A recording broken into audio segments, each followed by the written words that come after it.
All right. I'm sure there's 1,000 excuses for it. So here we have this book called The Second Dynamic. It doesn't say by L. Ron Hubbard because L. Ron Hubbard did not write it. But it is a compilation done by a person named Cass Poole. You can find about her in the internet.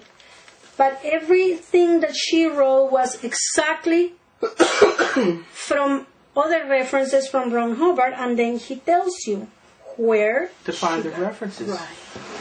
Oh. There's no alterations either.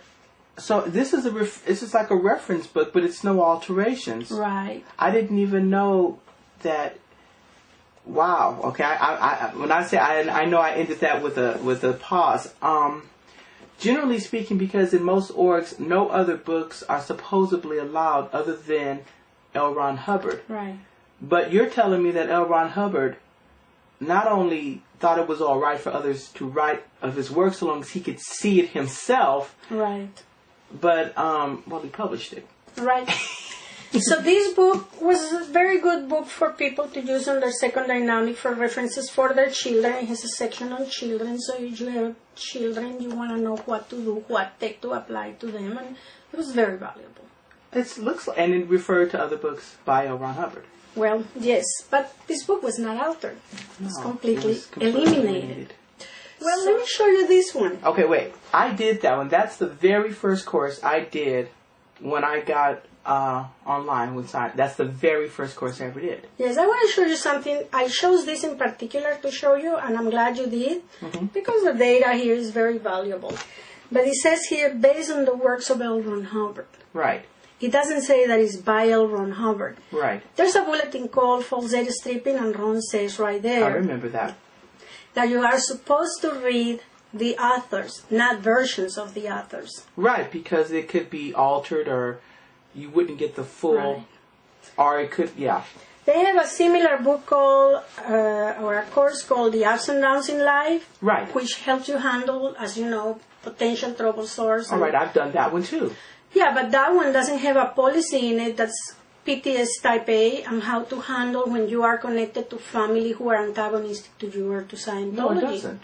It's not there. It's not there, yeah. You're right. And usually, you know, and they make people to disconnect from their families. Yes.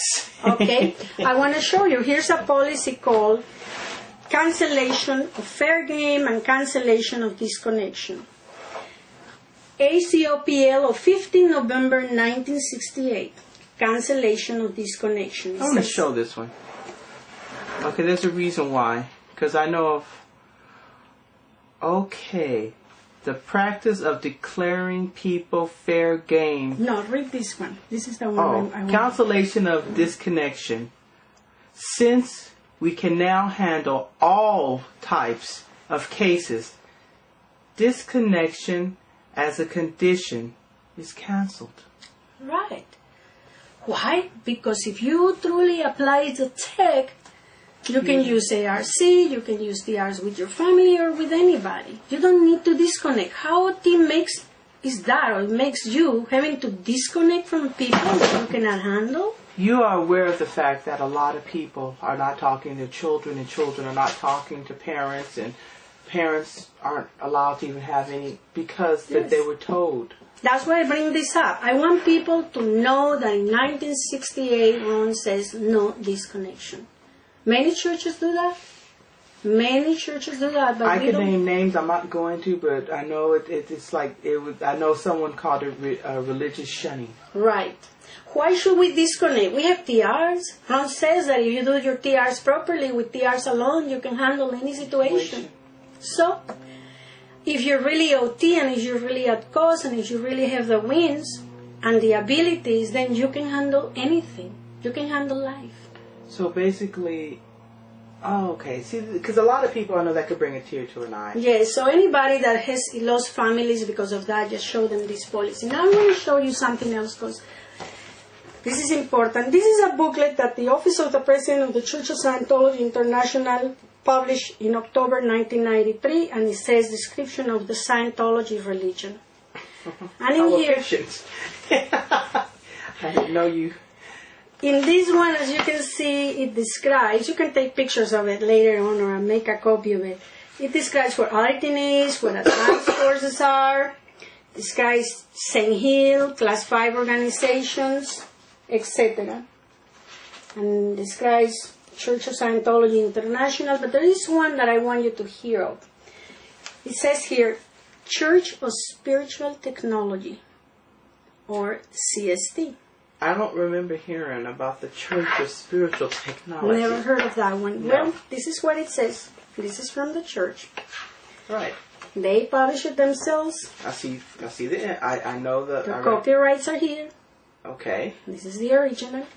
And it says here, pardon my accent, but I say it.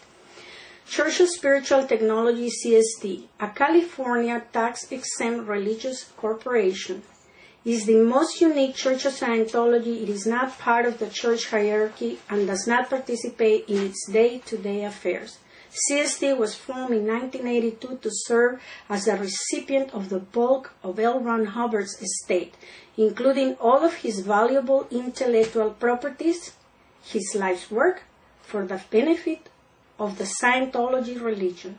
CST's mission is to protect and ensure the survival of their religion in their pure, unaltered form, etc., etc. Church of Spiritual Technology. And you may ask, who are they? You know what you just described? It sounds like you described the Men in Black. Well, I've been told that several times, actually.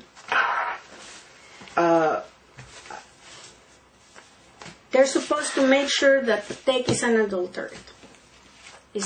It's not altered, in other words. Tax exempt, huh? Right. Interesting. So if you go to the California Business Search portal, you will find that the Church of Spiritual Technology does not have an address with the Church of Scientology, and is run by a guy. It says Agent for Service of Process, Sherman Linsky. What does this mean? It means that he legally represents this organization, and if he's sued, they go to him. So let's just say that, so in all intents and purposes, because of what you just read, he owns the church. I mean, let's just put it as it is. You can speculate, yes. Yes, but we're talking assets. Assets means money and property. Right. That means he owns, for all intents and purposes, all right. church. If you take a look, I have several. Not only he owns CST, he's also in charge of other services. He's RTC. Mm-hmm. Let's see what else. Church of Scientology Mission of Santa Monica. One person, not a group.